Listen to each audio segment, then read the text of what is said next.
Yo, what's good, everybody? It's your boy Steph from the Hobby Podcast, and haven't talked about this in a while because why do we need to? Plenty of people are talking about it. The numbers clearly reflect it, as Bud Light is close, if not estimated to be losing $20 billion in sales due to the whole Dylan Mulvaney fiasco. Joe Rogan continues to speak on it. I mean, he's part of mainstream media, and he's really been the only one that's been very less dialed back and filtered, and I commend him for it. You know what I'm saying? I mean, he calls her an attention-seeking, you know what?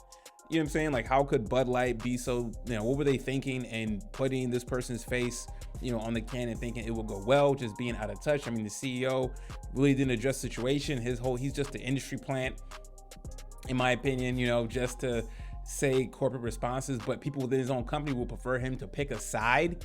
You know what I'm saying? I mean, good for Joe Rogan. You know what I'm saying? I mean, at this point, everyone sees it for what it is. Bud Light underestimated the value of people's dollars, people's earning power, and where they choose to spend their money and how they want to commerce.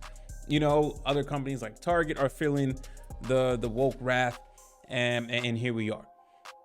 So at this point, Dylan Mulvaney is basically saying, like, she never really got support, or she should have spoken out sooner, this, that, and the third. Yeah. I mean, no, not really. You made your stance with the Bud Light can, okay? And then once Nike had some apparel, they sent you some apparel, you were prancing around on your social media, dancing, you know what I'm saying? So you were pretty much occupied. You moved, you got your bag, and then you quickly moved on.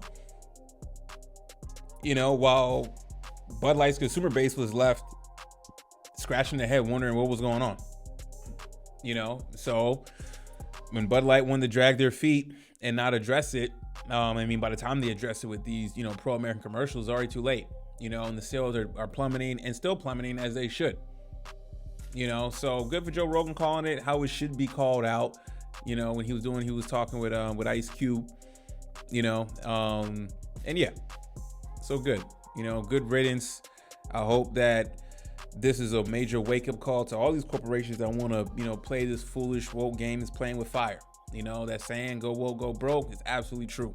If there's not a truer case to prove that, if there's ever a test case study on going woke and then seeing if going woke will increase your revenue, this is it. And you want a test case on damage control and what not to do when you are losing revenue, this is also it.